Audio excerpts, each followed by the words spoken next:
28 मई को नए संसद भवन का उद्घाटन होने वाला है।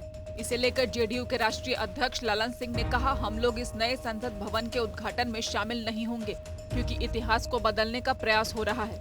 साथ ही उन्होंने कहा, सरकार अगर बदलेगी तो नए संसद भवन में कोई कार्य किया गया है। संसद भवन के उद्घाटन समारोह में हम लोग नहीं जाएंगे, इसलिए कि इतिहास को बदलने का प्रयास हो रहा है। अब ये इतिहास बदलने में उनके भागीदार नहीं होंगे।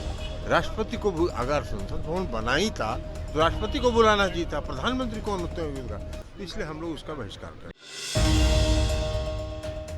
बिहार के अलग अलग जिलों के 3522 खाली पदों के लिए उपचुनाव का मतदान हुआ, जिसमें 7 मुखिया पद के लिए 50, सरपंच के लिए 55, पंचायत समिति सदस्य के लिए 44, वार्ड सदस्य के लिए 556 और पंच के लिए 2820 सीटों के लिए चुनाव कराए गए। 27 मई को वोटों की गिनती कराई जाएगी। वोटों की गिनती प्रखंड कार्यालय में कराई जाएगी। बक्सर में बीजेपी जिला कार्य समिति की बैठक के दौरान केंद्रीय मंत्री अश्विनी चौबे के खिलाफ नारेबाजी की गई। कार्यक्रम के दौरान एक युवक अचानक मुर्दाबाद के नारे लगाने लगा, जिससे बैठक में अफरा तफरी मच गई। वहीं अश्विनी चौबे के खिलाफ नारेबाजी होती देख मंत्री के समर्थकों ने युवक को पकड़ लिया और उसकी जमकर पिटाई कर दी।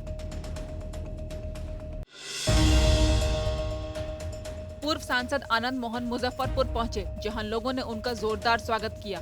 आनंद मोहन ने लोगों का इसके लिए धन्यवाद दिया और कहा, ये धरती हमारी कर्म भूमि रही है और लोगों का ये प्यार ऊर्जा देता है। साथ ही इस दौरान उन्होंने पुनौरा धाम में माता सीता का भव्य मंदिर बनवाने की भी बात की और कहा, हम जय श्री राम वाले नहीं, जय सिया राम वाले हैं।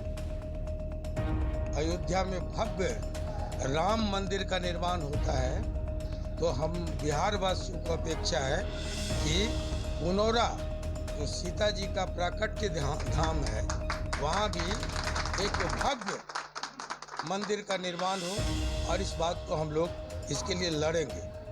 सरकार पर भी आवाज उठाई जाएगी, क्योंकि बिना सिया के राम का अस्तित्व नहीं है। हम लोग श्री राम वाले पार्टी नहीं है, हम लोग जय सिया राम वाले पार्टी। बीजेपी प्रदेश अध्यक्ष सम्राट चौधरी ने नए संसद भवन के उद्घाटन पर विपक्ष के विरोध करने पर कहा, ललन सिंह को अपने सीएम पर भरोसा नहीं है तो वो क्या विरोध करेंगे। विपक्ष के लोग अपने लिए नीति बनाते हैं। साथ ही नीतीश कुमार और सोनिया गांधी पर तंज कसते हुए सम्राट चौधरी ने कहा, नीतीश और सोनिया ढोंगी हैं।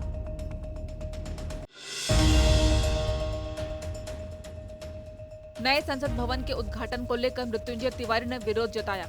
उन्होंने कहा, बीजेपी पूरी तरह से टूट चुकी है, एनडीए में कोई नहीं बचा है और नया संसद भवन बीजेपी का नहीं है, ये जनता के पैसों से बना है।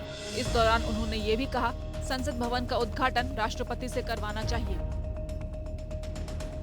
क्यों किया गया बहिष्कार, इसको गहराई से भारतीय जनता पार्टी की सरकार को, आदरणीय प्रधानमंत्री जी को चिंतन करना चाहिए। ये देश अपने नियम कानून संविधान से चलेगा।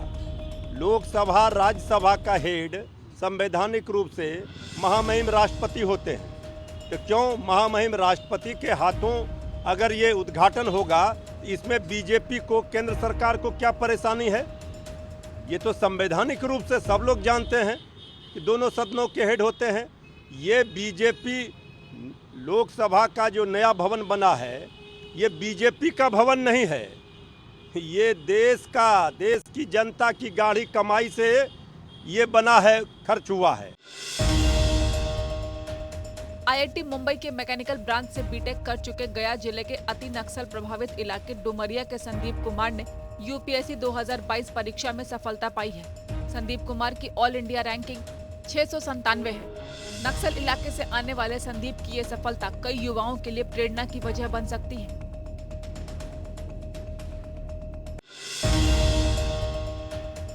इंदौर में एक पर्चा बांटा गया, जिसमें दावा किया गया कि आरएसएस और बजरंग दल 10 लाख मुस्लिम लड़कियों का धर्मांतरण करने की फिराक में है।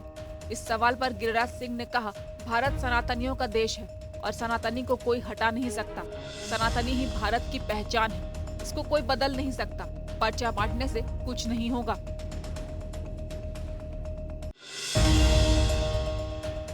राष्ट्रपति द्रौपदी मुर्मू झारखंड दौरे के दूसरे दिन खूंटी पहुंची, जहां उन्होंने महिला सम्मेलन में स्वयं सहायता समूह की महिलाओं को संबोधित किया। उन्होंने कहा वो ओडिशा से जरूर हैं, लेकिन उनकी रगों में झारखंड का खून बहता है। साथ ही उन्होंने कहा अगर सरकार 100 कदम चल रही है तो आपको भी 10 कदम बढ़ाना होगा, क्योंकि सरकार ही सब कुछ कर दे ऐसा नहीं होता है।